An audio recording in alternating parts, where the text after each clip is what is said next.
53টা বছর পার হয়ে গেল, বহু বিষয় আমরা দেখেছি। আমি না দেখলেও আমার বাবা শরীফুর রহমান, শরীফুজ্জামান ভাই সহ যারা আছে, আমার তো 32 বছর, ওনারা তো অনেক বেশি। ওনারা দেখেছে বাবা চালিয়েছিল এ দেশ কেমন লাগে দেখতে। দুর্ভিক্ষে মানুষ মারা গেছে। বাংলাদেশটা দ্বিতীয়বার স্বাধীন হওয়ার পরে আমরা অনেক জালেমকে নতুন করে জুলুম করতে দেখেছি। না, আপনি ঠিক করেননি, আপনি থামেন। এক জালেমের হাত থেকে যদি আর এক জালেমের হাতে আমরা পড়ি, এতে 1000 মানুষ জীবন দিল কোন কারণে? এখনো 2700 মানুষ বেডে, হাসপাতালের বেডে এখনো কাতরাচ্ছে। এই জন্য এগুলো যারা করছেন আপনি থামবেন। আমরা এক জালেম থেকে আর এক জালেমের হাতে যেতে চাই না। আমরা এই দেশটা তুলে দিতে চাই কোরআনের হাতে। এ বিষয়ে কারো মত পার্থক্য আছে? কারা কারা জানের হাতে দিতে দেখি? লিল্লাহে তাকবীর।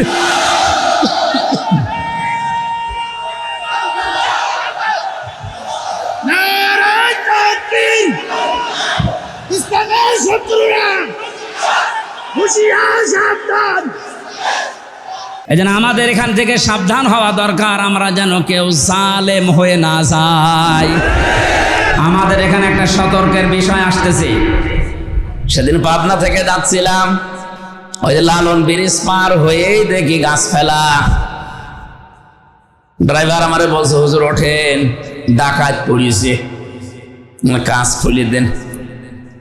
কাঁচ খুলে দিয়ে দেখি মুখ বাঁধা, কালো কাপড় দিয়ে, আর হাতে বাবাজি বড় বড়।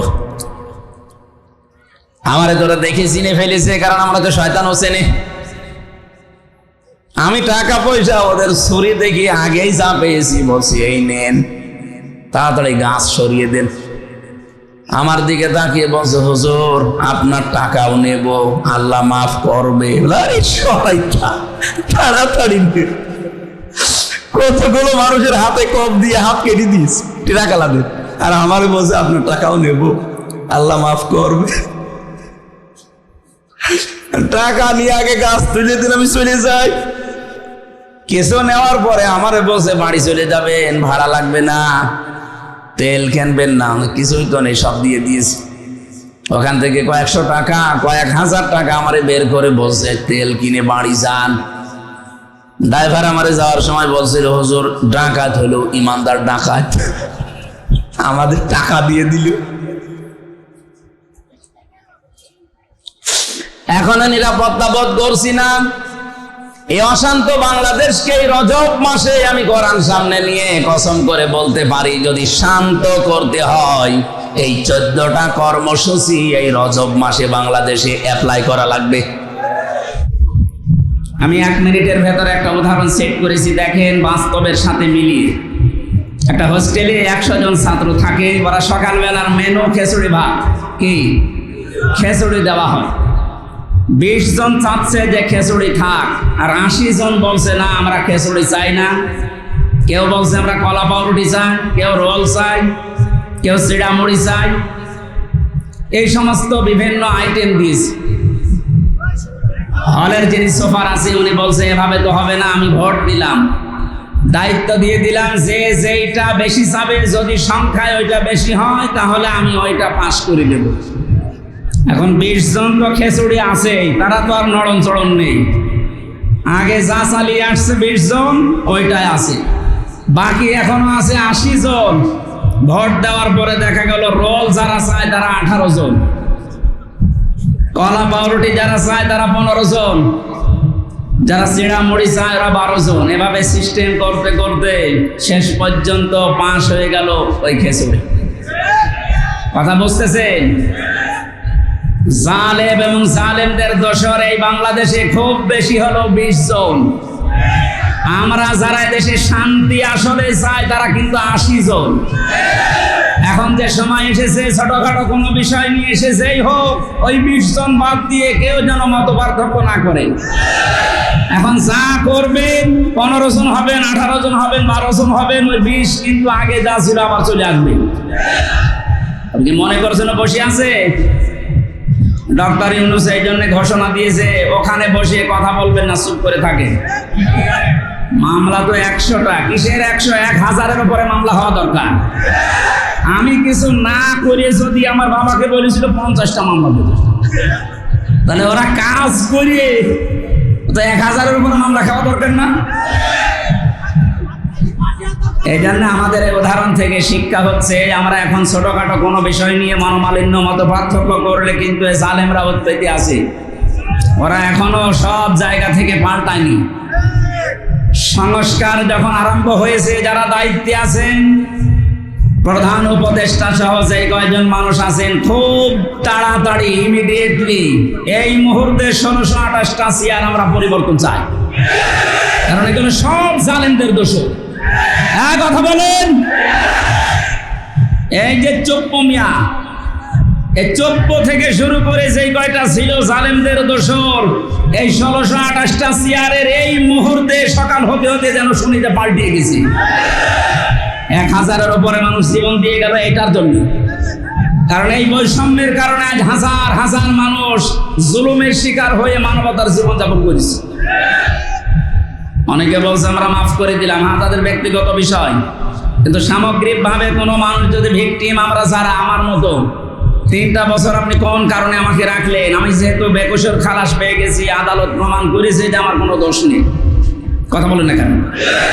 তাহলে একেবারে উপর থেকে শুরু করে যেই লোকটা আমার মামলার আয়ু, যারা এর সাথে জড়িত, আমার মামলার যদি বাদী হুজুর হতো, ওরে যত টাকা লাগে আমি দিয়ে 2 দিন পরে বের হয়ে আসতাম, কিন্তু মামলার বাদী তো একেবারে সরাসরি হাসিনা।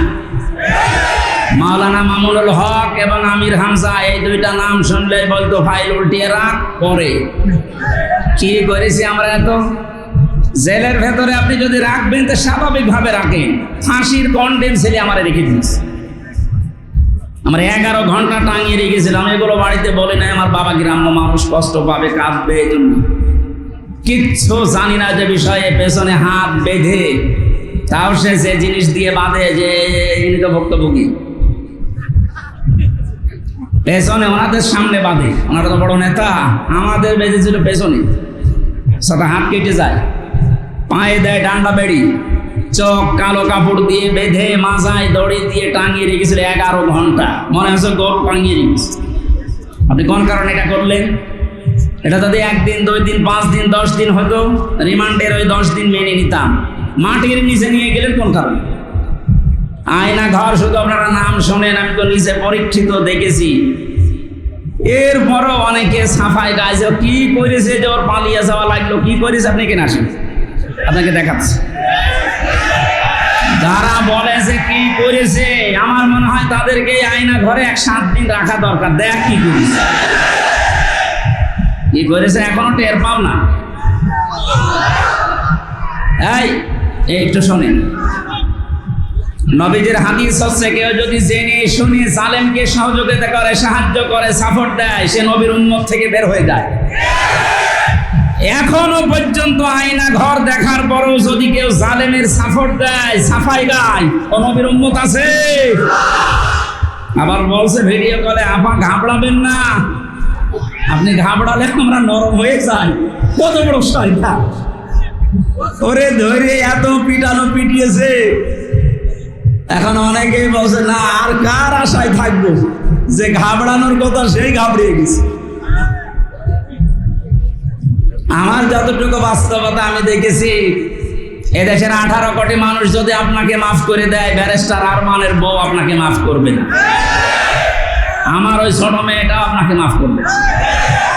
3টা বছর আমার থেকে 1 বছর রেখে গিয়েছিলাম, এখন 4 বছর। কেন এই কষ্ট দিলেন আপনি? যদি ব্যক্তিগতভাবে আপনার উপর রাগ থাকতো আমি মাফ করে দিতাম। আপনি তো আল্লাহর টার্গেট। জালেম যারা, এরা টার্গেট হামজার, শরীফের, কার? চুয়াডাঙ্গাবাসী ভালো করে শোনেন, এই জেলায় যারা জালেম ছিল ওরা কিন্তু শরীফের টার্গেট না, ওরা রুহুল আমিনের টার্গেট না, ওরা সরাসরি টার্গেট আল্লাহ। শব্দটা শুনতে ছোট মনে হচ্ছে। সূরা সূরা 42 নম্বর আয়াত, 25 নম্বর পারার 6 নম্বর পৃষ্ঠার 13 নম্বর লাইনে আছে। এটা ইবনে কাসিরে পাবেন। আল্লাহ পাক বলেন ইন্নামাস সাবিলু আলাল্লাযীনা ইয়াযলিমুনান নাস ইলা আখিরি আয়াত। রব্বুল আলামিন বলেন অবশ্যই আমি আল্লাহ মামলা দায়ের করব, কেস করব তাদের বিরুদ্ধে যারা মানুষ হয়ে মানুষের উপরে জুলুম করেছে। জুলুমের সীমা ছাড়িয়ে গেলে, দেওয়ালে যদি একেবারে পিঠ থেকে যায়, তখন মানুষ আর সহ্য করতে না পেরে কাজ করে।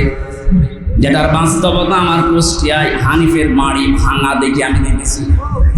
একটা মানুষের উপরে কত বড় রাগ হলে বাড়ি পর্যন্ত খুলে দিয়ে চলে যাচ্ছে। আর একজনকে দেখলাম ঝিনাইদহে উলঙ্গ করে পিটিয়ে মেরে টাঙিয়ে রেখেছে। থাক, হিরো। এটা শুধু মানুষের শত্রু ছিল না, আল্লাহর শত্রু ছিল। আমি বাস্তবে দেখেছি ঝিনাইদহে যেখানেই কোরআনের অনুষ্ঠান হতো প্রশাসন দিয়ে বন্ধ করে দিত। আল্লাহ এমন শাস্তি দিয়েছে, পৃথিবীর ইতিহাস হয়ে আছে হিরণ। এই জন্য জালেমরা কিন্তু পৃথিবীর মানুষের মামলার আসামি না, এরা আল্লাহর মামলার আসামি। আপনি কি আল্লাহর মামলার আসামি যারা, আল্লাহর অভিযোগে অভিযুক্ত যারা, তাদের পক্ষ নিতে পারেন? বলেন পারেন? আপনার বিবেকটা কাজে লাগাবেন। নিয়ামতের শুকরিয়া আদায়ের কথা বলছিলাম। কেউ যদি কোনো নিয়ামত পেয়ে শুকরিয়া আদায় করতে চায়, ধম আছে। এক নম্বরে মুখে স্বীকার করা যে হ্যাঁ এটা নিয়ামত। ও চুয়াডাঙ্গাবাসী, নিজের বিবেককে প্রশ্ন করেন তো, এই সমস্যা কি? দাঁড়ানো যাবে না ভাই, কথা বন্ধ করে। আমরা মুখ দিয়ে স্বীকার করলাম যে এটা নিয়ামত। কেন? বাস্তবে দেখেছি এই যে বিশাল অনুষ্ঠানটা কোরআনের কথা শোনানো হবে বলে ওরা সাজিয়েছে। এই অনুষ্ঠানটা আগস্টের 5 তারিখের আগে যদি কেউ করতে চাইতো 10 জায়গায় অনুমতি নেওয়া লাগতো। 6 তারিখ, 7 তারিখ, 8 তারিখে একটা ঘোষণা এসে গেছে ডক্টর মোহাম্মদ ইউনূসের পক্ষ থেকে। অন্যান্য ধর্মের মানুষেরা যেভাবে তাদের ধর্মীয় অনুষ্ঠান পালন করে, এদেশে মুসলমানেরা কোরআন প্রচার করবে, কোনো মহারথীর অনুমতির প্রয়োজন আর নেই। এটা নিয়ামত না? কত বড় নিয়ামত আপনি জানেন? কয়েকদিন আগে বাংলাদেশ জামাত ইসলামী কুষ্টিয়া জেলা শাখার উদ্যোগে ওরা কুষ্টিয়া জেলার প্রায় 550 আলেমকে দাওয়াত দিয়েছিল একটা সেমিনারে। সব ঘরানার আলেমরা ছিল। 3.5 ঘন্টা থেকে 4 ঘন্টা সেখানে আলোচনা করেছে কোরআনের উপরে, হাদিসের উপরে। আপনি একটু ভাবেন তো, এটা যে 550 আলেম এক জায়গায়, আগস্টের 5 তারিখের আগে এত মানুষ না, 5 জন আলেম এক জায়গায় বলে 10টা মামলা হয়ে যেত। এত বড় নিয়ামত আল্লাহ যাদের মাধ্যমে দিলেন। শহীদ আবু সাইদ, শহীদ মুগ্ধ সহ, রায়হান সহ, ইয়ামিন সহ যারাই হাজারের উপরে শহীদ হয়েছে, আল্লাহ তাদের শাহাদতের সর্বোচ্চ মাকাম যেন পৌঁছিয়ে দেন। বলেন আমিন। আমরা স্বীকার করছি যে মুক্ত জীবন এটা নিয়ামত, কিন্তু এদেশের ওই যে 20% এখনো পর্যন্ত স্বীকার করছে না। গতকালকের একটা ভিডিও, সে এখনো পর্যন্ত জালেমের সাফাই গাচ্ছে যে না, মানে কি কিছু করেনি দেশের জন্য। করিস একটা রাস্তা বানাতে যদি 2 কোটি টাকা খরচ হয়, 3 বার বাজেট করে 9 কোটি টাকা খরচ করিস। 2 কোটি খরচ করে 7 কোটি আল্লাহর রাস্তায় নিয়ে চলে গেছি। চুয়াডাঙ্গাবাসী, এই জন্য যে মানুষগুলো আপনি মুখ ফিরিয়ে চলে যাবেন, আপনার জন্য লাজা খোলা আছে। কি খোলা আছে বলেন তো? যারা আলেম আছে, তাফসীর বসে যে কত বড় কঠিন জায়গা, লাজার বর্ণনা দিতে গিয়ে আল্লাহ নিজে আশ্চর্য হয়ে গেছেন, এত কঠিন জায়গা। এই যে নাজ্জাআতাল লিশ-শাওয়া, হাড়ের সাথে যে চামড়া লেগে থাকে, আগে চামড়া তুলবে, এরপরে হাড় থেকে আর একটা হাড় করবে, এর নাম শাওয়া। এটা ফি জিলালিল কোরআনে আছে। এত বড় ভয়ঙ্কর শাস্তি আর কোন জাহান্নামের ভেতরে আছে বলে আমি তাফসিরে পাইনি। অথচ এইটার জন্য 1 নম্বরে যারা কোরআনের কথা শোনার পরে মুখ ফিরিয়ে চলে যায়, দুই নম্বরে ও জামা ফাআওয়া, যারা সম্পদ জমা করে আর সংরক্ষণ করার জন্য চেষ্টা চালায়। এই 15 বছর আমরা এইটাই দেখেছি। জায়েজ না জায়েজ নেই, প্রত্যেকটা বিভাগের অবস্থা এই ছিল। বিচার ব্যবস্থার দিকে তাকান, কোর্টের ইট পর্যন্ত টাকা চাই। আপনি চুয়াডাঙ্গা কোর্টে যাবেন, যারা আছে ওরা তো টাকা চাই, কোর্টের ইটও বলে 10 টাকা দিয়ে যান।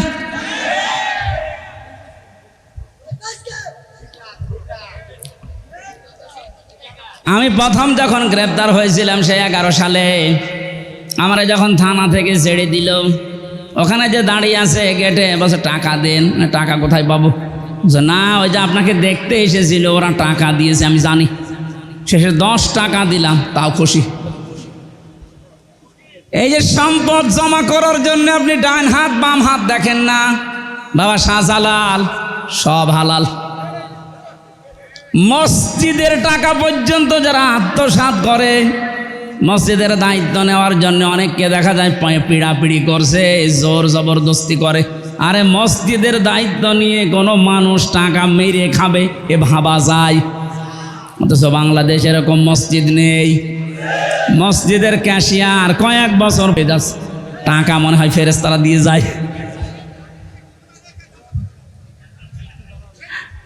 আজ হাজারো মানুষকে আমরা দেখতে পেয়েছি টাকা পয়সা জমা করার জন্য কত লাইন তারা খুলেছিল। নিজে হয়তো সরাসরি যেত না, এমন এমন আজরাইল জিবরাইল মিকাইল সেট করে রেখেছে, বিভিন্ন হাত দিয়ে শুধু টাকা আসতে আসে।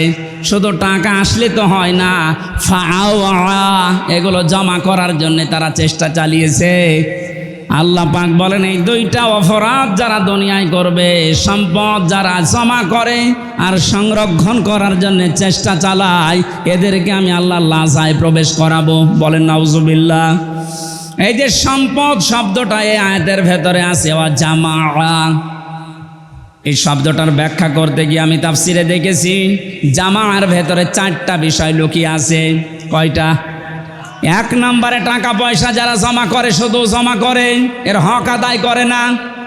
পৃথিবীর কোনো জিনিস আপনি এক জায়গায় রাখবেন, দেখবেন নষ্ট হয়ে যাবে, ওটার গুণগত মান ঠিক থাকবে না।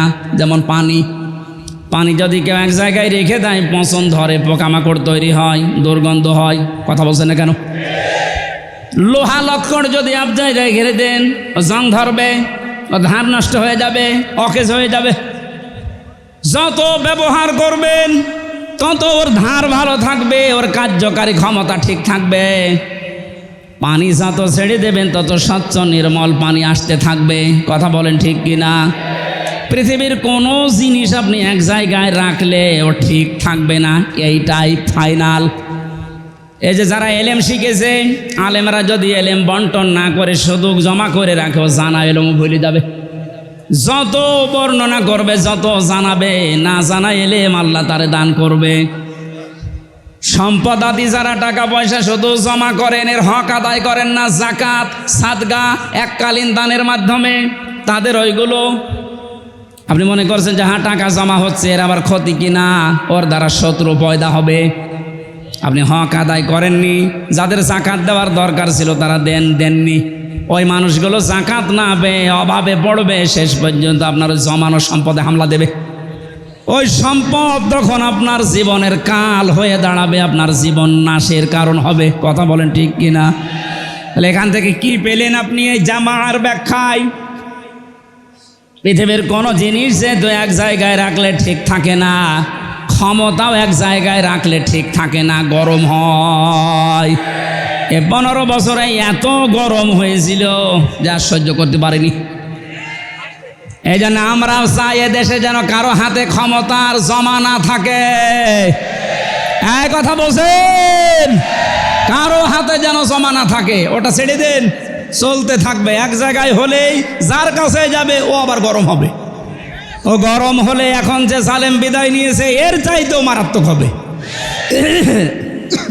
গলা ব্যথা হয়ে যাচ্ছে। ফাআওয়া দিয়েছেন জামার ব্যাখ্যায় যে 4টা অর্থ পেয়েছি। 1 নম্বরে অর্থ সম্পদ, 2 নম্বরে ক্ষমতার চেয়ার, যারা এটাকে বারবার জমা করার চেষ্টা করে কিন্তু এর হক আদায় করে না, এই মানুষগুলোকে আল্লাহ জাহান্নামে লাজায় প্রবেশ করাবে। 3 নম্বরে অস্ত্র শস্ত্র, এগুলো যারা জমা করে কিন্তু এগুলোর যে ব্যবহার যাদের দ্বারা করা উচিত তারা না করে অবৈধ মানুষ ব্যবহার করে। আজ হাজার হাজার মানুষকে দেখেছি যাদের হাতে অস্ত্র তোলা জায়েজ নেই, ওই মানুষগুলো অবৈধ অস্ত্র নিয়ে ঘোরাফেরা করে আর মানুষের অর্থ সম্পদ বিভিন্ন কায়দায় খায়। 4 নম্বরে পেয়েছি মান সম্মান। মান সম্মান আপনি জমা করতেই থাকবেন, এর যে একটা হক আছে এই সম্মান রক্ষা করার, ওই পর্যন্ত আপনি নিয়ে যেতে পারেন না। আমার মনে হয় অর্থগুলো একটু কঠিন হয়ে যাচ্ছে। আলেমরা যারা আছে তারা তো বুঝতেছে এই জামার ব্যাখ্যায় ইবনে কাসিরের ভেতরে 4টা অর্থ আছে। ফাওয়া শুধু জমা করে তা না, এটা যেন সংরক্ষণ করে রাখা যায়, এই দুর্বিসন্ধি তারা তৈরি করে। যত টাকা এরা অবৈধভাবে কামাই করেছিল, কিভাবে এটা সংরক্ষণ করা যায় একেবারে এইটে গুটে বসেছিল, কিন্তু আল্লাহ সহ্য করে নাই, সবগুলো এখন ধ্বংস করে দিয়েছে। এমনও কোটি কোটি টাকার মালিক এখন জেলখানায় বসে এই যে ফ্লোরে আমরা যেভাবে ঘুমিয়েছি ওইভাবে ঘুমাচ্ছে। কি হলো আপনার এই টাকা দিয়ে? এ তো দুনিয়ার বিষয় গেল, চোখ বোঝার পরে আপনি যাবেন এই লাজায়। কোথায় যাবেন? আল্লাহ আমাদেরকে যেন এরকম জায়গায় নিয়ে যান, বলেন আমিন। তাহলে আমরা আজকে একটা দরজার বর্ণনা শুনলাম যে লাজা নামে যে দরজা আল্লাহ জাহান্নামে বানিয়েছেন, জাহান্নামে একটা, এর দরজা 7টা। তার 1ম নাম্বার লাজা, এত কঠিন ভয়ঙ্কর, গেলেই চামড়া খসে যাবে, হাড় থেকে আলাদা হয়ে যাবে। 365 জায়গায় জোড়া দেওয়া আছে, সবগুলো এই দরজা দিয়ে ঢুকলে আল্লাহ খসিয়ে ফেলবে। আল্লাহ এই কঠিন ভয়ঙ্কর শাস্তির মুখোমুখি আমাদেরকে যেন না করেন। যে শাস্তির কথা, যে আমলের কথা আমরা শুনলাম, যে সত্য শোনার পরে আমরা জানার অ্যাবাউট টান না করি, সম্পদ আদি যেগুলো আল্লাহ দেয় এগুলো আন্দাজে জমা করে সংরক্ষণ করার কোনো দরকার নেই। যা করব এটা যেন বৈধ পথে হয়। আল্লাহ আজটা আমাদের সবার জীবনে যেন সেট করে দেন, আমিন। কোরআন শুনতে এসেছে যারা ইবাদত মনে করে তারা বলছি আলহামদুলিল্লাহ। আল্লাহ পাক বলেন লাইন শাকারতুম লাযিদান্নাকুম ওয়া লাইন কাফারতুম ইন্না আযাবি লাশাদীদ। সূরা ইব্রাহিমের 9 নম্বর 7 নম্বর আয়াতে আল্লাহ জানিয়েছেন যদি আমার নিয়ামতের শুকরিয়া আদায় করো লাযিদান্নাকুম, লামে তাকিদ নুনে সাকিলা। আল্লাহ পাক গ্যারান্টি দিচ্ছেন ওই নিয়ামত আমি তোমাদের জীবনে বৃদ্ধি করে দেব। যদি না শুকরিয়া করো, গুরুত্ব না দাও, দাম দিতে না চাও, নাফরমানি করো, নিয়ামতটা কেড়ে নেব এবং আযাবের ভেতরে ফেলে দেব। চুয়াডাঙ্গাবাসী আমি কিন্তু গতানুগতিক কথা বলি না, যা বলি ওখান থেকে বাস্তব শিক্ষা বের করার চেষ্টা চালাই। একটু খেয়াল করে শোনা লাগবে। এই ছেলে কি সমস্যা কি? বললাম না যেভাবে আছেন কষ্ট করেন। আরে আমি একটা ঘোষণা দিয়ে নিই, এই চুয়াডাঙ্গা, বিশেষ করে চুয়াডাঙ্গা, মেহেরপুর, কুষ্টিয়া আর এই ঝিনাইদহ, 4-5টা জেলায় আপনাদের যিনি গরু ঠাকুর ছিল ঢুকতে দিত না। ঠাকুর তো পালিস। যাই হোক, এখন যেহেতু আল্লাহ উন্মুক্ত পরিবেশে আমাদেরকে নিয়ে এসেছেন, আপনারা এই যে বারবার মাওলানা হোসাইনকে জোর করেন যে এই গ্রামে দেন মাহফিল, ওই গ্রামে, দেখছেন না কি অবস্থা? আপনি যেখানে মাহফিল দেন এরকম মানুষ ধরার জায়গা আছে ওখানে, এই জন্য ওরা বিরক্ত করবেন না। এই চুয়াডাঙ্গা জেলে আমি 3টা অনুষ্ঠান অলরেডি দিয়েছি। সরোজগঞ্জ বাজারে একটা, দর্শন মাদ্রাসায় একটা, আর এই যে একটা। আশা করছি এবছরে যেহেতু আর ডেট পাওয়া যাচ্ছে না, খালি অনেক, সারা বাংলাদেশের 64 জেলায় 2-3টা করে ডেট থাকে। আর জীবননগর পাইলট স্কুলে একটা এখনো নেইনি, ওটা নেব ইনশাআল্লাহ। তো এই জন্য আর বিরক্ত করবেন, আপনারা এত কষ্ট করে বসে আছেন, আমাদের তো বিবেকে কেমন লাগছে যে আমি চেয়ারে আছি আর আপনারা জায়গাও পাচ্ছেন না, অনেকে এই গরমের ভেতরে দাঁড়িয়ে আছে। এই জন্য কমপক্ষে 1.5 থেকে 2 লক্ষ মানুষ ধরবে এরকম মাঠ ছাড়া দাওয়াত নিয়েন না, কষ্ট হবে। মানুষকে কষ্ট দেওয়া হারাম। এই হারাম কাজটা আশা করছি সামনে করবেন না। আর আমি গতানুগতিক কথা বলি না, আপনারা জানেন। আমি যা বলছি দেখেন এখান থেকে কি শিক্ষা নিয়ে আসি বাস্তবের সাথে। আল্লাহ তাআলা নিয়ামতের শুকরিয়া আদায়ের কথা জানিয়েছেন। শুকরিয়া আদায় মানে আমরা বাংলাদেশ, ভারত, পাকিস্তান এই সমস্ত দেশের মানুষগুলো বিশেষ করে বুঝি যে একেবারে টুটি পর্যন্ত খেয়ে একটা ঢেকর তুলে আলহামদুলিল্লাহ বললে শুকরিয়া আদায় হয়ে গেল, নাকি? এই সমস্যা নাই, অন্য কোনো সমস্যা না। মাদ্রাসার মহাতামিম একটু অসুস্থ, মানুষরা অসুস্থ। ঠিক আছে, ওইটা সমস্যা না। আমি তো এই গরমে অনেকে অসুস্থ হয়ে গেছে। মাদ্রাসার যিনি আমাকে নিয়ে এসেছেন মহাতামিম, উনিও অসুস্থ হয়ে পড়ে গেছে। আপনারা কি শুরু করেছেন? কথা বন্ধ করেন। সব জায়গায় যে দেখি এই দুই পাশের এই মানুষগুলো, এদের কারণে আলোচনা তোলা যায় না। কি করে এখানে সব বসো তো, বসো সব বসো, বসো সব বসো, এখানে সব বসো, কেউ দাঁড়িয়ে থাকবে না, বসো বসো বসো।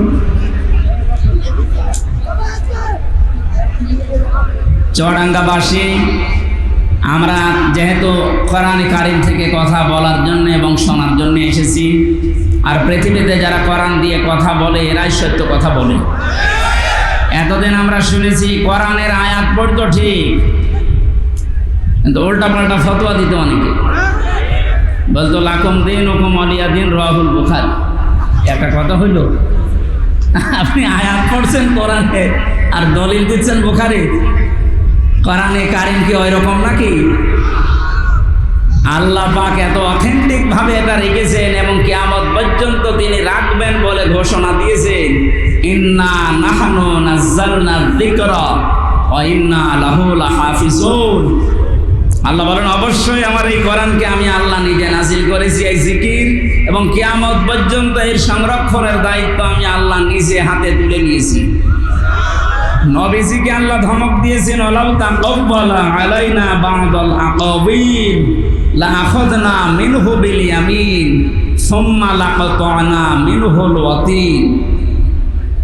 আমার এই কোরআনের ভেতরে যদি নবী পর্যন্ত কোনো কথা বানিয়ে নিজের নামে চালিয়ে দিত যে এইটাও আল্লাহ জানিয়েছে, কি করতাম জানেন? আমি নবীর ডান হাত চেপে ধরতাম, কণ্ঠ নালী কেটে ফেলে দিতাম। ঠিক আছে?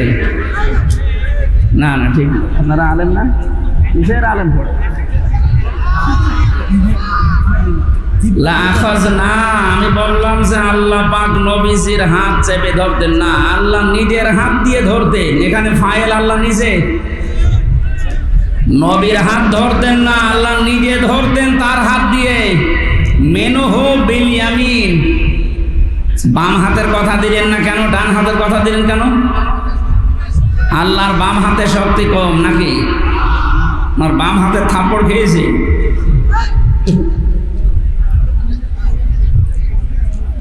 এখানে আল্লাহ যে বিষয়টা দিয়ে বোঝে ভালো, আমরা সেই বিষয়ের উদাহরণ কোরআনে সেট করা, ওই সমস্ত বিষয়গুলো বোঝাতে। আমরা যেহেতু ডান হাতের শক্তি বেশি, এইটাই সচরাচর জানি নাকি? আল্লাহ মিনহু বিশিমাল না দিয়ে মিনহু বিল ইয়ামিন দিয়েছেন, এবং নবীর হাত ধরতাম বলেননি, আমি নিজের হাত দিয়ে নবীকে ধরতাম, তার মানে শক্ত করি।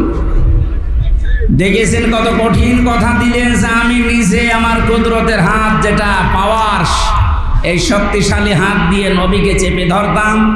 যে বিষয় দিয়ে কথা বলে আমার কোরআনের ভেতরে যদি বানিয়ে কথা বলতো যে এইটাও আল্লাহ জানিয়েছে, ওনার জহব্বা কেটে ফেলে দিতাম।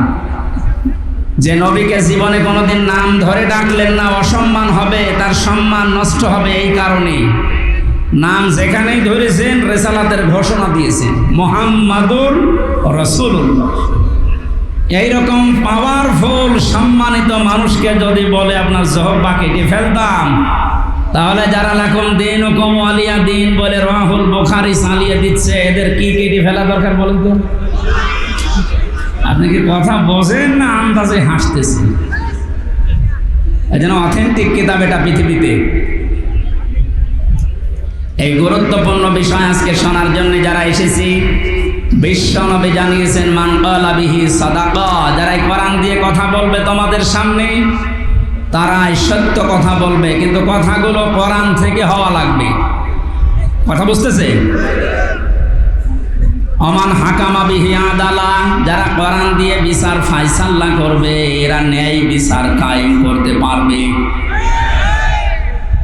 এই যে গত 4-5 দিন আগে আমার মামলা যতগুলো ছিল সব খারিজ করে দিয়েছে, আমার কোনো দোষ পাই। আমি সহ মুফতি হারুন ইসহাক, মাহমুদুল হাসান ভাই এবং ওসামা ভাই সহ যারা আমরা ছিলাম মামলায়, সবগুলো আদালত দেখে বলছে কি দেখে বিচার করব, কোনো মাল নেই। আমি মনে হয় বলতে গেলাম আদালত প্রাঙ্গণে দাঁড়িয়ে যে স্যার মাননীয় আদালত, এই মামলাটা আপনার কাছে 3 বছর ছিল, আপনি 3টি বছরে কতবার এই মামলা পেয়েছেন, দিতে পারেননি। আজকে যে একেবারে বললেন কোনো মাল নেই, এতদিন কি মাল ছিল?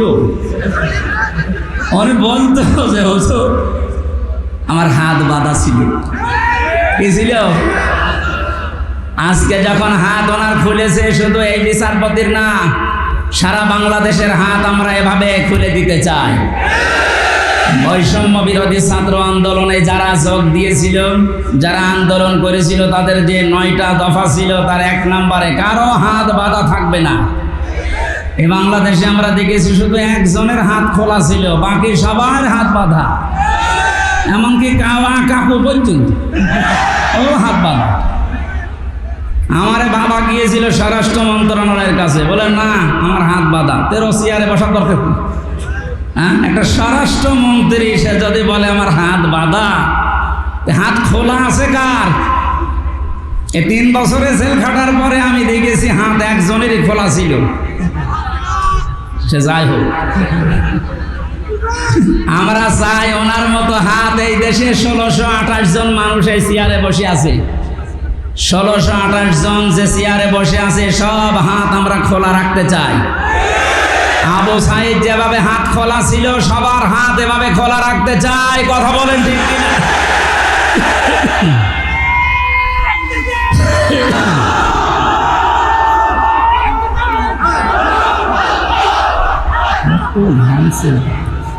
গরমই হয় না, এই মাহফিলগুলো শীতের সময় দেওয়া হয়, ভেতরে আসলে ঘেমে সব চলছে।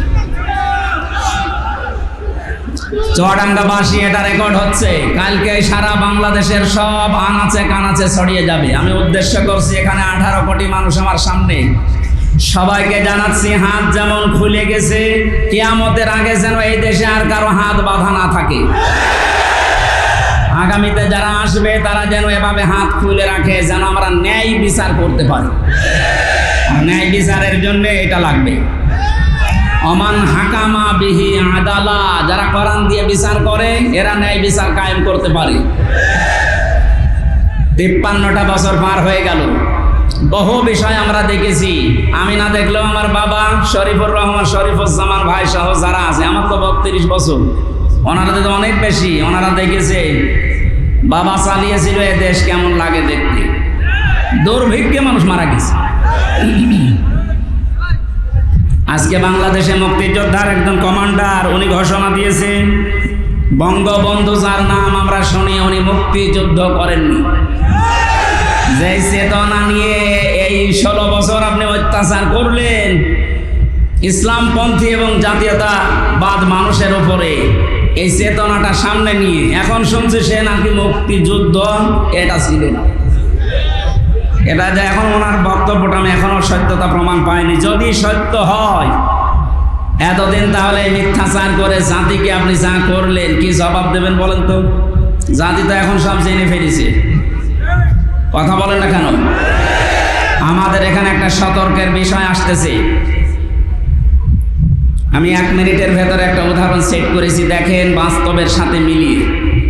একটা হোস্টেলে 100 জন ছাত্র থাকে, ওরা সকালবেলার মেনু খিচুড়ি ভাত, কি খিচুড়ি দেওয়া হয়। 20 জন চাচ্ছে যে খিচুড়ি থাক, আর 80 জন বলছে না আমরা খিচুড়ি চাই না। কেউ বলছে আমরা কলা পাউরুটি চাই, কেউ রোল চাই, কেউ চিড়া মুড়ি চাই, এই সমস্ত বিভিন্ন আইটেম দিয়েছে। হলের যিনি সোফার আছে উনি বলছে এভাবে তো হবে না, আমি ভোট দিলাম, দায়িত্ব দিয়ে দিলাম যে যেইটা বেশি চাবে, যদি সংখ্যায় ওইটা বেশি হয় তাহলে আমি ওইটা পাস করে দেব। এখন 20 জন তো খেচুড়ি আছেই, তারা তো আর নড়ন চড়ন নেই। আগে যা চালিয়ে আসছে 20 জন ওইটাই আছে, বাকি এখনো আছে 80 জন। ভোট দেওয়ার পরে দেখা গেল রোল যারা চায় তারা 18 জন, কলা পাউরুটি যারা চায় তারা 15 জন, যারা চিড়া মুড়ি চায় ওরা 12 জন। এভাবে সিস্টেম করতে করতে শেষ পর্যন্ত পাস হয়ে গেল ওই খেচুড়ি। কথা বুঝতেছেন? জালেম এবং জালেমদের দোসর এই বাংলাদেশে খুব বেশি হলো 20 জন। আমরা যারা দেশে শান্তি আসলে চাই তারা কিন্তু 80 জন। এখন যে সময় এসেছে ছোটখাটো কোনো বিষয় নিয়ে এসেছেই হোক ওই 20 জন বাদ দিয়ে কেউ যেন মত পার্থক্য না করে। এখন যা করবেন 15 জন হবেন, 18 জন হবেন, 12 জন হবেন, ওই 20 কিন্তু আগে যা ছিল আবার চলে আসবে। আপনি কি মনে করছেন বসে আছে? ডক্টর ইউনূস এই জন্য ঘোষণা দিয়েছে ওখানে বসে কথা বলবেন না, চুপ করে থাকে। মামলা তো 100টা, কিসের 100? 1000-এর উপরে মামলা হওয়া দরকার। আমি কিছু না করে যদি আমার বাবাকে বলেছিল 50টা মামলা দেব, তাহলে ওরা কাজ করে তো 1000-এর উপরে মামলা খাওয়া দরকার না? এই জন্য আমাদের এই উদাহরণ থেকে শিক্ষা হচ্ছে আমরা এখন ছোটখাটো কোনো বিষয় নিয়ে মনোমালিন্য মত পার্থক্য করলে কিন্তু এই জালেমরা উৎপত্তি আছে। ওরা এখনো সব জায়গা থেকে পাল্টায়নি। সংস্কার যখন আরম্ভ হয়েছে, যারা দায়িত্বে আছেন, প্রধান উপদেষ্টা সহ যে কয়জন মানুষ আছেন, খুব তাড়াতাড়ি ইমিডিয়েটলি এই মুহূর্তে 1628টা চেয়ার আমরা পরিবর্তন চাই। কারণ এগুলো সব জালেমদের দোষ। কথা বলেন। এই যে চোপ্প মিয়া, এই চোপ্প থেকে শুরু করে যেই কয়টা ছিল জালেমদের দোসর, এই 1628টা চেয়ারের এই মুহূর্তে সকাল হতে হতে যেন শুনিতে পাল্টিয়ে গেছে। 1000-এর উপরে মানুষ জীবন দিয়ে গেল এটার জন্য। কারণ এই বৈষম্যের কারণে আজ হাজার হাজার মানুষ জুলুমের শিকার হয়ে মানবতার জীবনযাপন করেছে। অনেকে বলছে আমরা মাফ করে দিলাম, হ্যাঁ তাদের ব্যক্তিগত বিষয়, কিন্তু সামগ্রিকভাবে কোনো মানুষ যদি ভিকটিম, আমরা যারা আমার মতো 3টা বছর আপনি কোন কারণে আমাকে রাখলেন, আমি যেহেতু বেকসুর খালাস পেয়ে গেছি, আদালত প্রমাণ করেছে যে আমার কোনো দোষ নেই। কথা বলেন না কেন? তাহলে একেবারে উপর থেকে শুরু করে যেই লোকটা আমার মামলার আয়ু, যারা এর সাথে জড়িত, আমার মামলার যদি বাদী হুজুর হতো, ওরে যত টাকা লাগে আমি দিয়ে 2 দিন পরে বের হয়ে আসতাম।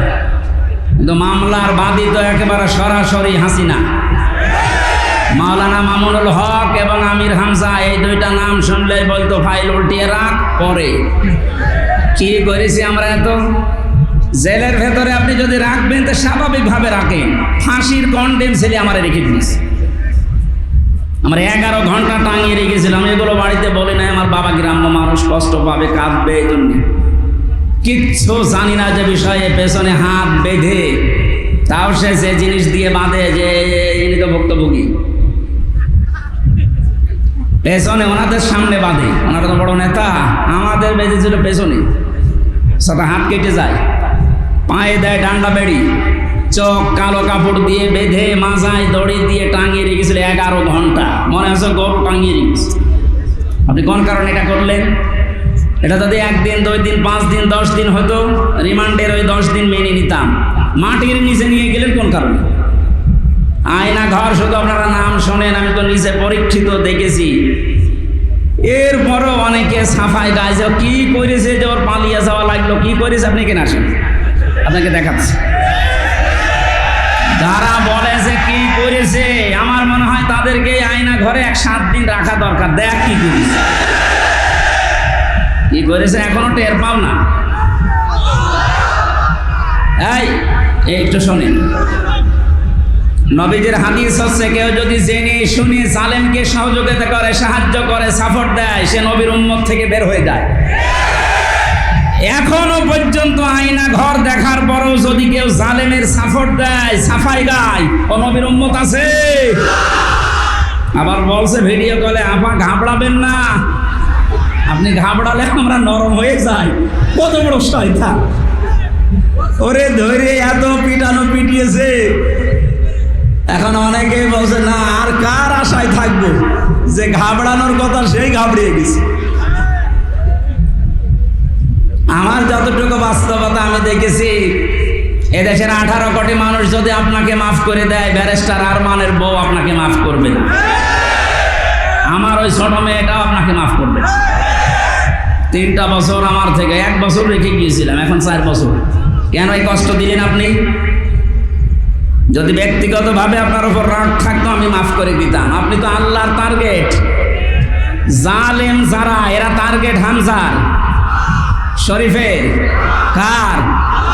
চুয়াডাঙ্গাবাসী ভালো করে শোনেন, এই জেলায় যারা জালেম ছিল ওরা কিন্তু শরীফের টার্গেট না, ওরা রুহুল আমিনের টার্গেট না, ওরা সরাসরি টার্গেট আল্লাহ। শব্দটা শুনতে ছোট মনে হচ্ছে। সূরা শূরা 42 নম্বর আয়াত, 25 নম্বর পারার 6 নম্বর পৃষ্ঠার 13 নম্বর লাইনে আছে। এটা ইবনে কাসিরে পাবেন।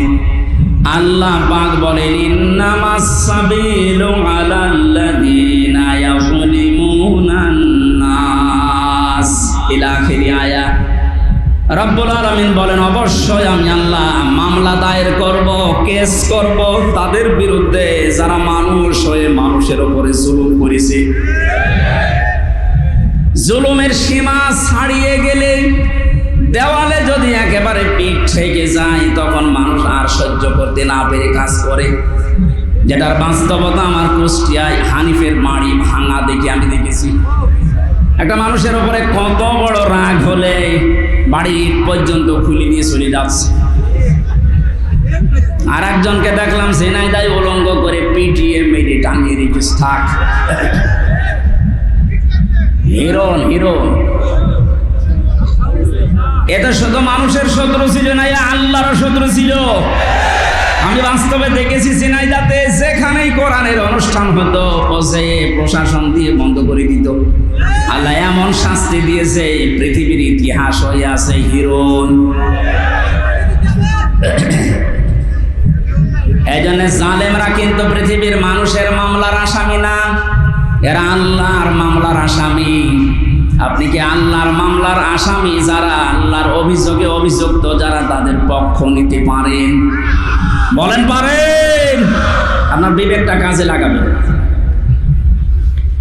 নিয়ামতের শুকরিয়া আদায়ের কথা বলছিলাম। কেউ যদি কোনো নিয়ামত পেয়ে শুকরিয়া আদায় করতে চায়, ধম আছে। 1 নম্বরে মুখে স্বীকার করা যে হ্যাঁ এটা নিয়ামত। ও চুয়াডাঙ্গাবাসী, নিজের বিবেককে প্রশ্ন করেন তো, এই সমস্যা কি? এই দাঁড়ানো যাবে না ভাই, কথা বন্ধ করে। আমরা মুখ দিয়ে স্বীকার করলাম যে এটা নিয়ামত। কেন? বাস্তবে দেখেছি এই যে বিশাল অনুষ্ঠানটা কোরআনের কথা শোনানো হবে বলে ওরা সাজিয়েছে। এই অনুষ্ঠানটা আগস্টের 5 তারিখের আগে যদি কেউ করতে চাইতো 10 জায়গায় অনুমতি নেওয়া লাগতো। 6 তারিখ, 7 তারিখ, 8 তারিখে একটা ঘোষণা এসে গেছে ডক্টর মোহাম্মদ ইউনূসের পক্ষ থেকে। অন্যান্য ধর্মের মানুষেরা যেভাবে তাদের ধর্মীয় অনুষ্ঠান পালন করে, এদেশে মুসলমানেরা কোরআন প্রচার করবে, কোনো মহারথীর অনুমতির প্রয়োজন আর নেই। এটা নিয়ামত না? কত বড় নিয়ামত আপনি জানেন? কয়েকদিন আগে বাংলাদেশ জামাত ইসলামী কুষ্টিয়া জেলা শাখার উদ্যোগে ওরা কুষ্টিয়া জেলার প্রায় 550 আলেমকে দাওয়াত দিয়েছিল একটা সেমিনারে। সব ঘরানার আলেমরা ছিল। 3.5 ঘন্টা থেকে 4 ঘন্টা সেখানে আলোচনা করেছে কোরআনের ওপরে, হাদিসের ওপরে। আপনি একটু ভাবেন তো, এটা যে 550 আলেম এক জায়গায়, আগস্টের 5 তারিখের আগে এত মানুষ না, 5 জন আলেম এক জায়গায় বলে 10টা মামলা হয়ে যেত। এত বড় নিয়ামত আল্লাহ যাদের মাধ্যমে দিলেন, শহীদ আবু সাইদ, শহীদ মুগ্ধ সহ, রায়হান সহ, ইয়ামিন সহ যারাই হাজারের ওপরে শহীদ হয়েছে, আল্লাহ তাদের শাহাদতের সর্বোচ্চ মাকাম যেন পৌঁছিয়ে দেন। বলেন আমিন। আমরা স্বীকার করছি যে মুক্ত জীবন এটা নিয়ামত, কিন্তু এদেশের ওই যে 20% এখনো পর্যন্ত স্বীকার করছে না।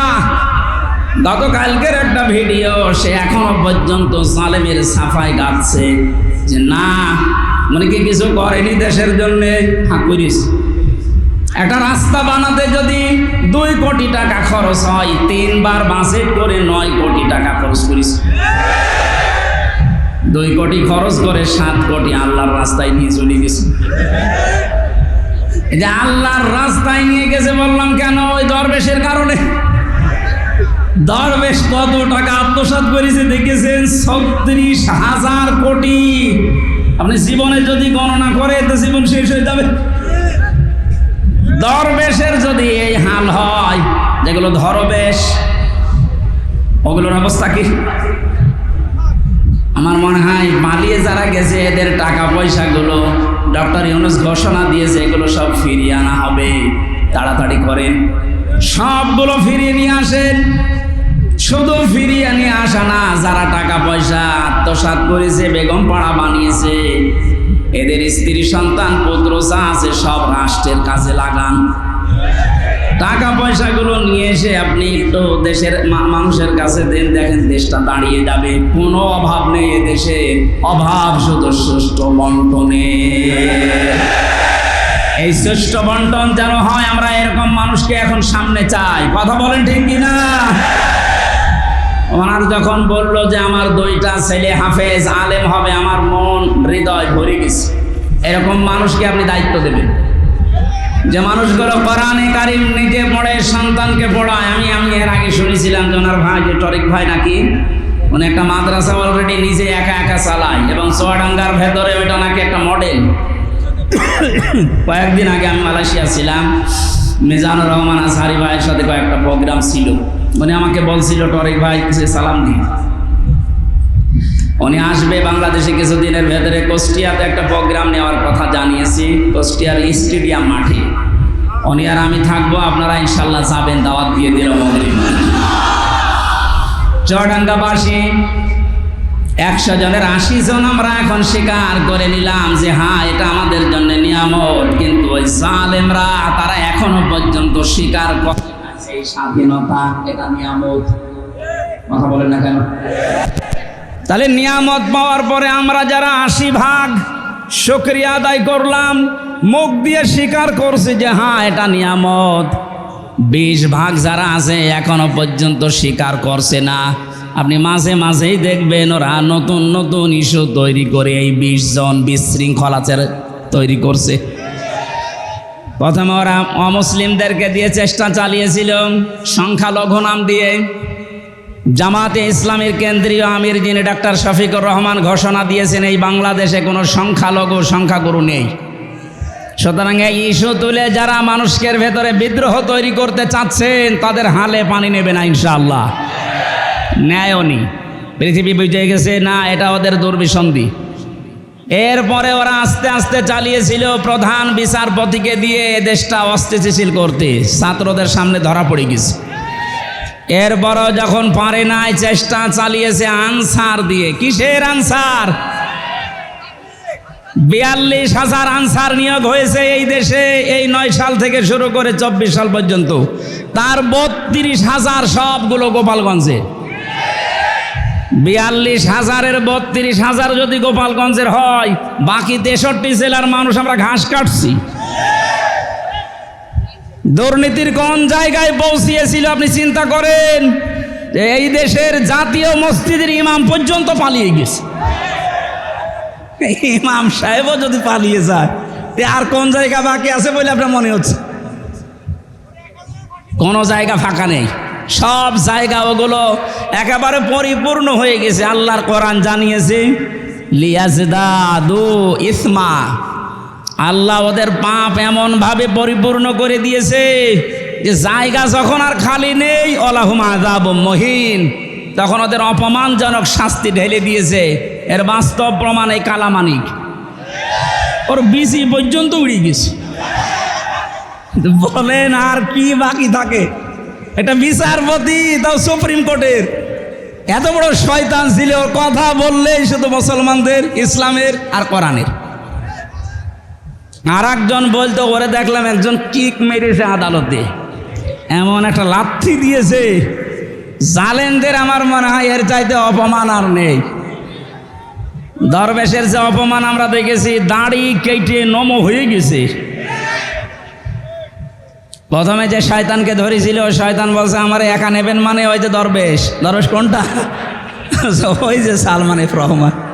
আপনি চিন্তা করেন কোথায় নামিয়েছে অপমানের আর কোনো জায়গায় এই দেশে জালেমদের বাকি নেই। কথা বলেন ঠিক কিনা? এ ধরা ধরেছে কে? 20% মানুষ এখনো স্বীকার করেন না আপনারা। এই জন্য নতুন নতুন করে আপনারা কু তৈরি করছেন।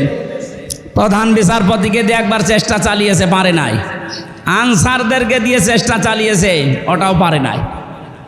যারা দায়িত্বে আছেন এদেশের এখন আহ্বান জানাবো, কিসের আনসার? পুলিশ ছাড়া যদি দেশ চলতে পারে, আনসার ছাড়া 1 আর 2। এ বাহিনী বিলুপ্ত করে দেন, কোনো দরকার নেই। আনসার নাম নিস, আনসার মানে সাহায্যকারী। কিসের সাহায্য করেন আপনি? যেই কয়টা ধরা পড়েছে সবগুলো বলছে আমাদেরকে মাঠে নামিয়েছে এই সাহায্য করার জন্য। ওরা এরপরে ডাক্তার লাগিয়েছে, পারে না। এরপরে গার্মেন্টস কর্মীদেরকে লাগাচ্ছে সামনে, এটাও পারবে না। ওদের যা চরিত্র আমি মনে হয় দেখতে পাচ্ছি, গোয়ালন্দ ঘাটের এই মেয়েদেরকে ওরা নামাবে। আর কি বলবো বলেন?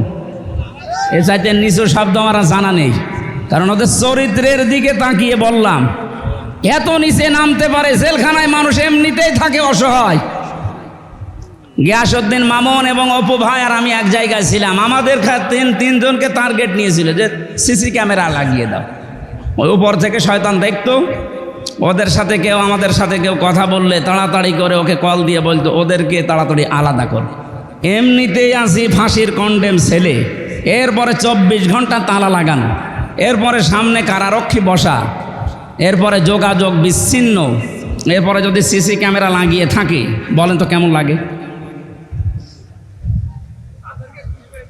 সুতরাং আমাদের উচিত, আমরা যেহেতু নিয়ামতের শুকরিয়া আদায় করার জন্য আয়াতটা পড়লাম, আমরা স্বীকার করছি 80% মানুষ যে আমরা আসলে এখন একটা নিয়ামত পেয়েছি। 2 নম্বরে মনের ভেতরে একটা আলাদা শান্তি লাগবে, যেটা আমার লাগে, আপনাদের লাগছে না? 3 নাম্বারটা কি?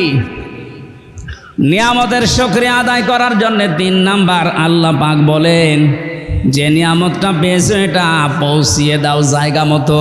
আমি যেহেতু হাদিস পড়েছিলাম ন্যায় বিচার কায়েম করার জন্য কোরআন লাগবে, এই জন্য এই নিয়ামতকে সর্বোচ্চ জায়গায় নেওয়ার জন্য কোরআনের বিধান রাষ্ট্রীয়ভাবে কায়েম করা লাগবে।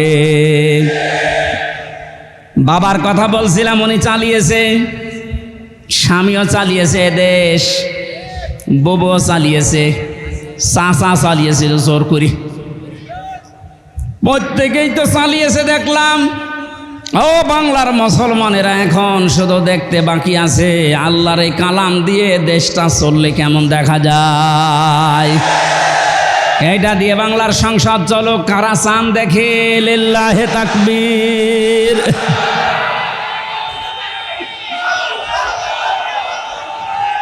আলহামদুলিল্লাহ ভাই।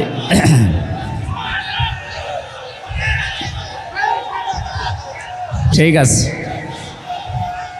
নিয়ামতের শুকরিয়ার যে 3টা শর্ত পেলাম, মুখে স্বীকার করা, অন্তরে আনন্দ পাওয়া, আর নিয়ামতকে তার সর্বোচ্চ জায়গায় পৌঁছিয়ে দেওয়া। এটা পৌঁছাতে আল্লাহর কালামের বিকল্প নেই। এই জন্য ন্যায় বিচার যদি আমরা এখন দেখতে চাই, বিচার ব্যবস্থা লাগবে কিসের? আরো জোরে বলেন। আমান আমিলা বিহি উজিরা। যারা গ্রামার বসে, কোন মানুষ যদি আমল করে কোরআন কেন্দ্রিক, আল্লাহ পাক নিজে তাকে এই আমলের জন্য পুরস্কার হাতে করে দেবেন। আমান দাআ ইলাইহি হাদা। কোন মানুষ যদি কোরআনের দিকে ডাকে, আল্লাহ নিজে তাকে হেদায়েতের উপরে রাখে। ফাকাদ হুদিয়া ইলা সিরাতিম মুস্তাকিম। রব্বুল আলামিন বলেন, তুমি যদি কোরআনের ডাকে সাড়া দিতে পারো, সব কিছু ফেলে দিয়ে আল্লাহ তোমাকেও জান্নাতের পথ সিরাতে মুস্তাকিম নসিব করে দেবে। বলেন আমিন।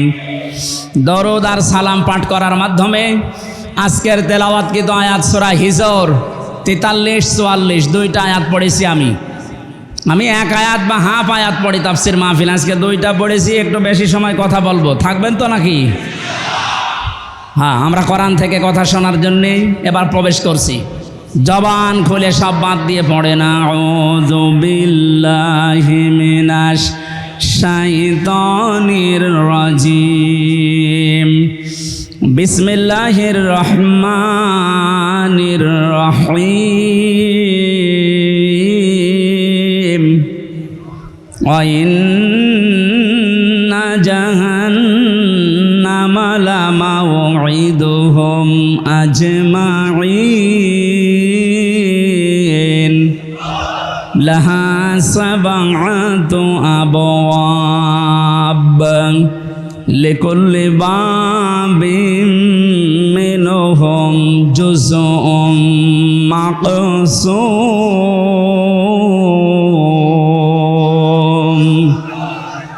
সাদাকাল্লাহুল আযীম।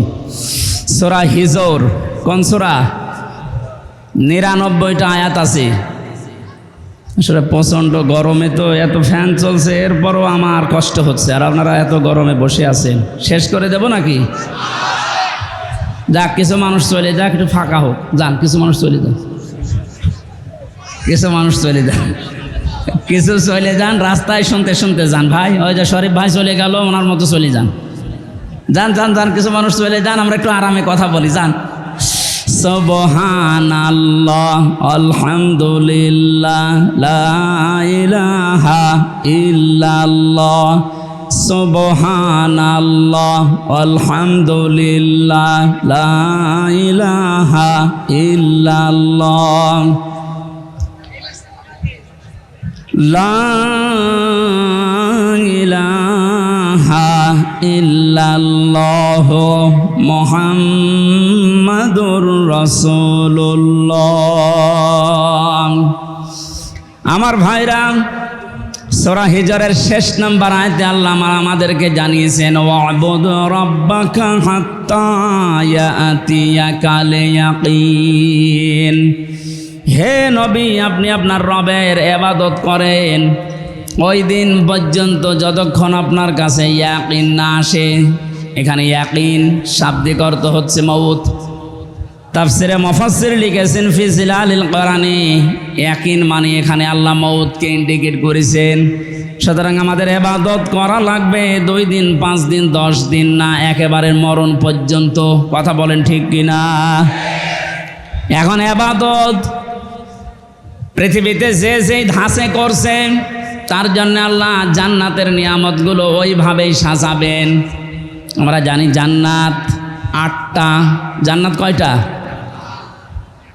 জান্নাত মূলত একটা, এর স্তরগুলো আল্লাহ সাজিয়েছেন 8টা। আমরা প্রচারিত জানি, কিন্তু কোরআনে কারিমে আল্লাহ জান্নাতের স্তর সাজিয়েছেন 100টার উপরে।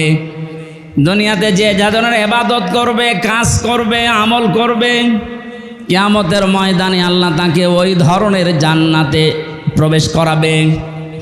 সিস্টেম অপর পৃষ্ঠায় দেখুন, যেই মানুষটা দুনিয়াতে যে ধরনের অপরাধ করবে, গনা করবে, পাপ করবে, আল্লাহ পাক কিয়ামতের ময়দানে তাকে ওই ধরনের জাহান্নামের দরজা দিয়ে প্রবেশ করিয়ে শাস্তি দেবে।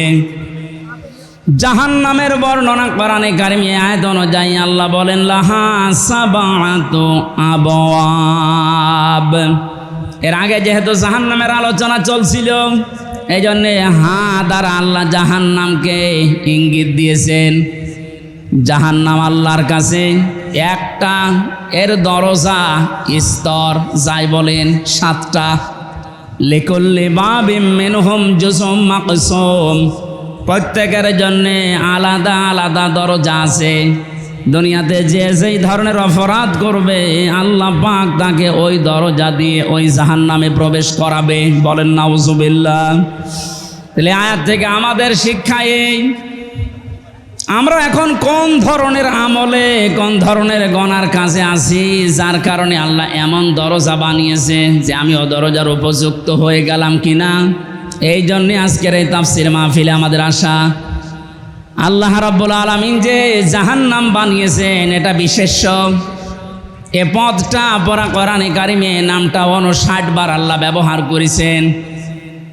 পড়া কোরআনে কারিমে আমি ধারাবাহিকভাবে দেখেছি জাহান্নামের স্তরগুলো আল্লাহ সাজিয়েছেন 7টায়। প্রথম স্তরের নাম দিয়েছেন তিনি লাযা। এবার আমাদের এখান থেকে একটা বিষয় নেওয়া দরকার। লাসা নামে যে দরজা আল্লাহ বানিয়েছেন, এর কাজ কি, এটা কেমন, এর ভয়াবহতা কি, এখানে গেলে আল্লাহ কি কি ধরনের শাস্তি দেবেন, কোন কোন কারণে। সূরা মারেজের ভেতরে আল্লাহ আমাদেরকে জানিয়েছেন, কাল্লা ইন্নাহা লাযা নাযাআতাল লিশশাওয়া তাদউ মান আদবারা ওয়া তাওয়াল্লা ওয়া জামাআ ফাআওয়া। বলেন আল্লাহু আকবার। জাহান্নামের যত দরজার বর্ণনা পেয়েছি আমি কোরআনে, তার 1 নম্বরে লাসা। এটা এত ভয়ঙ্কর, এত কঠিন। আল্লাহ পাক বলেন, দরজা দিয়ে যারাই প্রবেশ করাবো জাহান্নামে, প্রবেশ করার সঙ্গে সঙ্গে নিজের শরীরের চামড়া খসিয়ে ফেলবে। ও বাংলার মানুষেরা, পৃথিবীতে আমি বহু জায়গায় গিয়েছি, বহু কঠিন এবং ভয়ঙ্কর ঘর আমি দেখেছি, কিন্তু ঘরে প্রবেশ করলেই মানুষের চামড়া খসে যায়। আমি দেখিনি, শুনিও নাই। আল্লাহ এমন একটা ঘরের কথা বললেন, দরজার কথা বললেন, জাহান্নামের কথা বললেন, যেখানে গেলে মানুষের আগেই চামড়া খসে পড়ে যাবে। রব্বুল আলামিন বলেন, এই মানুষগুলোকে আল্লাহ কেন এখানে প্রবেশ করবে জানো? কাদেরকে এই দরজা ডাকতে থাকবে, আহ্বান জানাবে, তাদউ মান আদবারা ওয়া তাওয়াল্লা।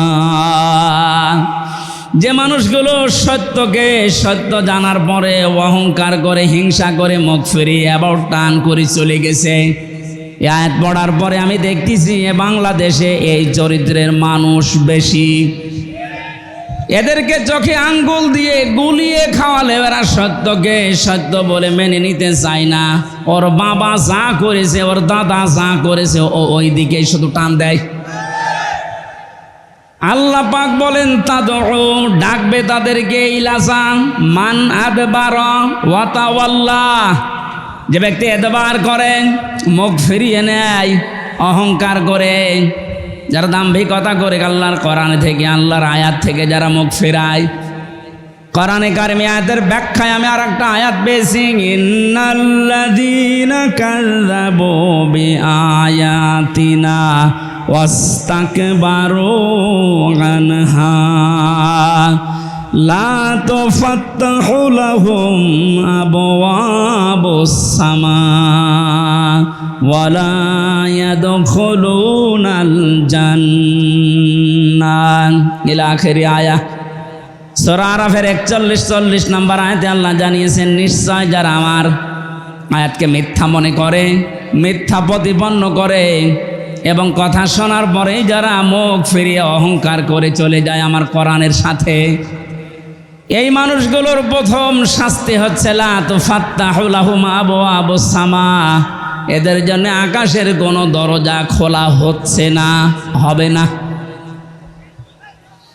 বাংলার মুসলমানেরা, মুসলমান নাম নিয়ে যারা কোরআনের কথা শোনার পরে যারা মিথ্যা মনে করেন যে না এগুলো মনে হয় আল্লাহ দেয়নি, হামজা বানিয়ে বলতে পারে, আবার শোনার পরে যারা অ্যাবাউট টান করে মুখ ফিরে অহংকার করে চলে যান, তাদের জন্য কিন্তু আকাশের সব দরজা বন্ধ।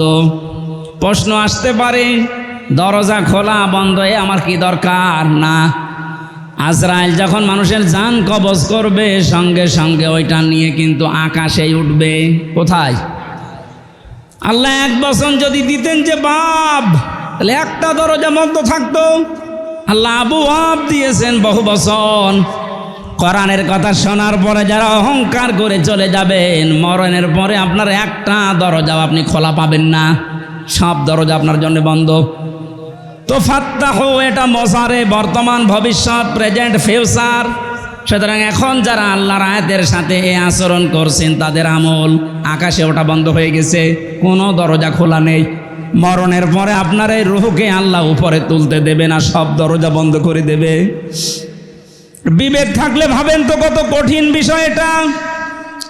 দুনিয়ায় এতটুকু বিপদে আজ হাজারো মানুষ নিজের দলের বিপক্ষে কথা বলতেছে, আর কিয়ামতের এই কঠিন ময়দানে সব দরজা আপনার জন্য আল্লাহ বন্ধ ঘোষণা দিয়ে দিল। ওয়ালা ইয়াদখুলুনাল জান্নাহ, এরা কোনোদিন জান্নাতে যাচ্ছে না, যাবেও না। আল্লাহ একটা উদাহরণ সেট করেছেন, হাত্তা ইয়ালিজাল জামালু ফি সাম্মিল খিয়াত, যতদিন পর্যন্ত সূচের ছিদ্র দিয়ে উট প্রবেশ করে যেতে না পারে। চুয়াডাঙ্গাবাসী কোনোদিন কল্পনাও আসে এটা যে সূচের ছিদ্র দিয়ে উট যেতে পারে? কথা বলে না কেন? এটা যেমন অসম্ভব, আল্লাহর কোরআনের কথা শোনার পরে বিশ্বাস হতে চায় না, অহংকার করে চলে যাচ্ছেন, আপনার জন্যে জান্নাতে যাওয়া ওই রকম অসম্ভব। ওয়াকাযালিকা নাজিজিল মুজরিমিন, আল্লাহ বলেন পাপিষ্ঠদেরকে এইভাবে আমি শাস্তি লাগাবো।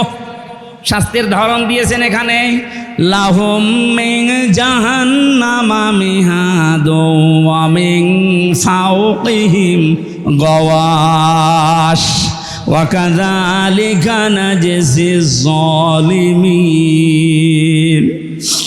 এই চরিত্রের মানুষকে শুধু কবরে রাখতে দেরি, আল্লাহ জাহান্নামের চাদর উপরে বিছিয়ে দেবেন। আজ আমরা দেখি এই মানুষগুলো মারা গেলে এদের কবরে ফুল দেওয়া হয়, এদের কবরকে পাকা করা হয়, টাইলস লাগানো হয়, মোজাইক পাথর দেওয়া হয়। কথা বলেন না কেন? আল্লাহ পাক বলেন এই আয়াতের সাথে যাদের জীবন চরিত্রের মিল আছে, উপরে যদি ফুলের পাহাড় তৈরি করে দাও, নিচে আগুন লাগিয়ে দেব।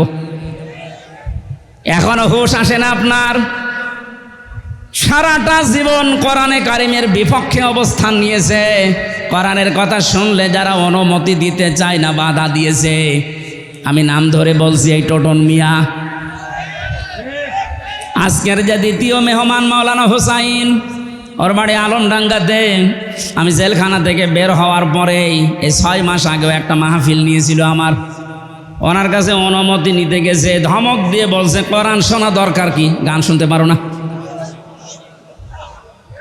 কোরআনের ব্যাপারে এই কথাও যেই দিন বলেছে সেই দিন থেকেই ও বেঈমান। ও যদি মারা যায় ওর জানাজা জায়েজ নেই, ওরে কবরে দেওয়া জায়েজ নেই, ওরে পুড়িয়ে ফেলা লাগবে।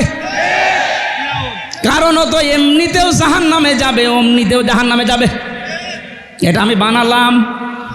হ্যাঁ, সূরা আরাফ 8 নম্বর 9 নম্বর পারায়, 8 নম্বর পারায়, 8 পারায় আছে, 14 নম্বর পৃষ্ঠার 7 নম্বর লাইনে 40 নম্বর আয়াত। এটা যত তাফসির আছে বাংলাদেশে আপনি খোলেন, একটাই কথা লিখা আছে, কোরআনের কথা শোনার পরে যাদের বিশ্বাস হয় না, অত অনুমতি দিতে পারতো যে ঠিক আছে কোরআন থেকে কথা বলবে, অসুবিধা নেই। একটা হিন্দুর কাছে গেলে পর্যন্ত সে একটু না একটু বিবেচনা করে, আর কিসের মুসলমান দাবি করে, ও সরাসরি ঘোষণায় দিয়ে দিয়েছে কিসের কোরআন, গান শুনতে পারো না। এই মানুষগুলো মারা গেলে কবরে আপনি যতই ফুলের পাহাড় তৈরি করেন, নিচে আল্লাহ আগুন লাগাবে, এ আয়াতে প্রমাণ। শুধু আগুন লাগাবে না, জাহান্নামের চাদর দিয়ে আল্লাহ ঢেকে দেবে। কথা বলেন ঠিক কিনা? ওয়াকাযালিকা নাজিজিজ যালিমিন, আল্লাহ এইভাবে করে জালেমদেরকে একটার পর একটা শাস্তি দিতেই থাকবে। আল্লাহ যদি শুধুমাত্র যে শাস্তি দিয়ে শেষ এতটুকু বলতেন, আমি আয়াতটা পড়তাম না। জালেম মারা যাওয়ার পর থেকেই শুরু, কতদিন পর্যন্ত ওর কবরে হাসরে জাহান্নামে শাস্তি হতে থাকবে আল্লাহ বাদে কেউ জানে না। এই জন্য আমাদের এখান থেকে সাবধান হওয়া দরকার, আমরা যেন কেউ জালেম হয়ে না যাই। দুঃখজনক বিষয়, বাংলাদেশটা দ্বিতীয়বার স্বাধীন হওয়ার পরে আমরা কয়েকদিনে 6, 7, 8, 9, 10 এই 4-5 দিনে অনেক জালেমকে নতুন করে জুলুম করতে দেখেছি। না, আপনি ঠিক করেননি, আপনি থামেন।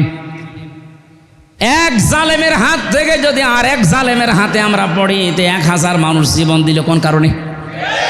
এখনো 2700 মানুষ বেডে, হাসপাতালের বেডে এখনো কাতরাচ্ছে। এই জন্য এগুলো যারা করছেন আপনি থামবেন। আমরা এক জালেম থেকে আর এক জালেমের হাতে যেতে চাই না, আমরা এ দেশটা তুলে দিতে চাই কোরআনের হাতে।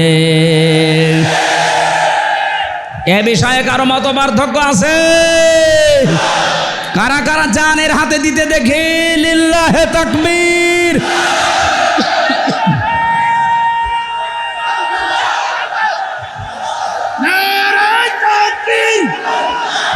ইসলামের শত্রুরা হুঁশিয়ার সাবধান